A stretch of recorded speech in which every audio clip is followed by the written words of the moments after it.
সীমান্ত থমথমে অবস্থা, বাণিজ্য বন্ধ, ভারতের ভিসা বন্ধ, সব রকম সহযোগিতা বন্ধ, হোটেলে থাকা বন্ধ, রেস্টুরেন্টে খাওয়া বন্ধ, ডাক্তার দেখানো বন্ধ, সব ধরনের কাঁচা পণ্য, ভোগ্য পণ্য, সব ধরনের পণ্য বাংলাদেশে পাঠানো বন্ধ।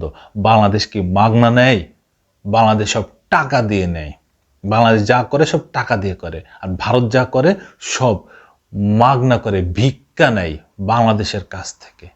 এমনটাই হয়েছে গত টানা 15 বছর। কারণ হাসিনা বলেছে, আমি টানা 15 বছর ভারতকে যা দিয়েছি ভারত কল্পনা করতে পারবে না। কিন্তু বিনিময় কি নিয়ে আসছেন তিনি? কিছুই নিয়ে আসেন নাই, কিছুই বলেনও নাই, দেখাতেও পারেন নাই। অবশ্য তার বিনিময়ে তিনি ভারতে থাকার জায়গা পেয়েছেন। ভারত এই একটা ব্যক্তিকে নিয়ে 2024 সালের 5 আগস্ট যেই ছাত্র জনতা গণ আন্দোলন, গণ অভ্যুত্থানে হাসিনার পদত্যাগ হয়, সেই সময় হাসিনা এই ভারতে পালিয়ে যায়। সেই 15 বছরের দেয়া নেয়ার, হাসিনার সাথে দেয়া নেয়ার বিনিময়ে হাসিনা এখন ভারতে থাকতে পাচ্ছেন। এই একটা ব্যক্তিকে নিয়েই ভারতের সাথে বাংলাদেশের এখন টান টান উত্তেজনা। সেই উত্তেজনা এখন সীমান্ত পর্যন্ত গড়িয়েছে। লালমনিরহাট ওই সীমান্তে, পাটগ্রামের ওই সীমান্তে এখন থমথমে অবস্থা বিরাজ করতেছে। এই বিষয়ে আজকের আমাদের সময় .com একটা প্রতিবেদন দিয়েছে, কি বলছে একটু শুনি। শেখ হাসিনা সরকারের পতনের পর থেকে বাংলাদেশ সীমান্তে লাগোয়া ভারতীয় অঞ্চলগুলায় একটি চাপা উত্তেজনা বিরাজ করছে। ত্রিপুরার এরকমই একটি গ্রাম কালীপুর, মাত্র 40টি পরিবারের বসবাস এই গ্রামে। কাঁটাতারের বেড়ার গায়ে সেখানকার মানুষ তাদের রোজকার পরনের জামা কাপড় শুকাতে দেন। তবে সেখানকার নিত্যদিনের দৃশ্য এখন 5 আগস্টের পর পাল্টে গেছে। শনিবার বিবিসি বাংলা এমনটাই জানিয়েছে, বাংলাদেশের সঙ্গে উত্তর পূর্ব ভারতের 4 রাজ্য আসাম, মেঘালয়, মিজোরাম আর ত্রিপুরার মোট 1879 কিলোমিটার দীর্ঘ আন্তর্জাতিক সীমান্ত আছে।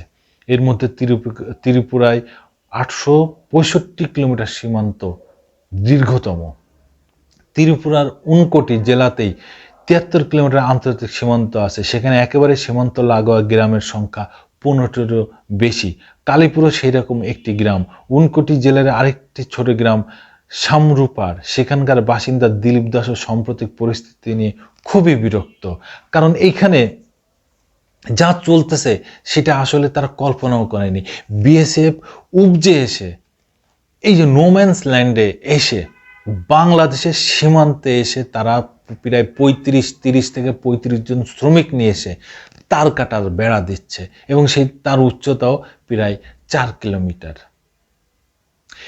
এইটা গ্রামবাসী দেখে, বাংলাদেশের গ্রামবাসী দেখে সেটা তারা বিজিবিকে জানিয়েছে। বিজিবি এবং গ্রামবাসী সদল বলে এসে তারা সেই বিষয়টা সামাল দেয় এবং তাদের ফেরত যেতে বলে যে এটা নোম্যান্স ল্যান্ড, এটা বাংলাদেশি সীমান্তের জায়গায়, সেখানে তার কাটা দেয় কিভাবে।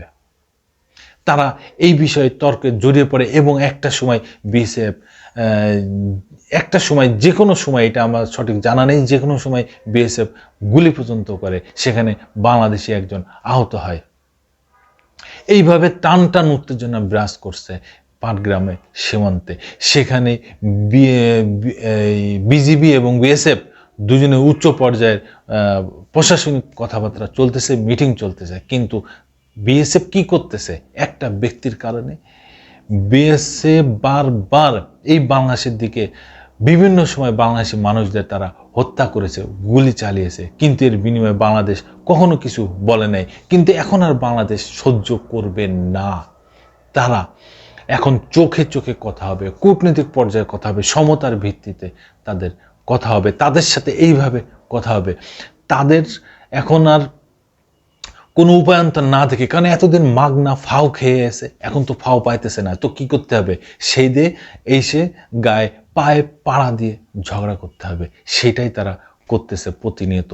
দর্শক বন্ধুরা, যদি কোনো মতামত থাকে অবশ্যই কমেন্টসে জানাবেন। আবার আসবো নতুন কোনো কথা নিয়ে, নতুন কোনো ঘটনা নিয়ে। আমি প্রিন্স।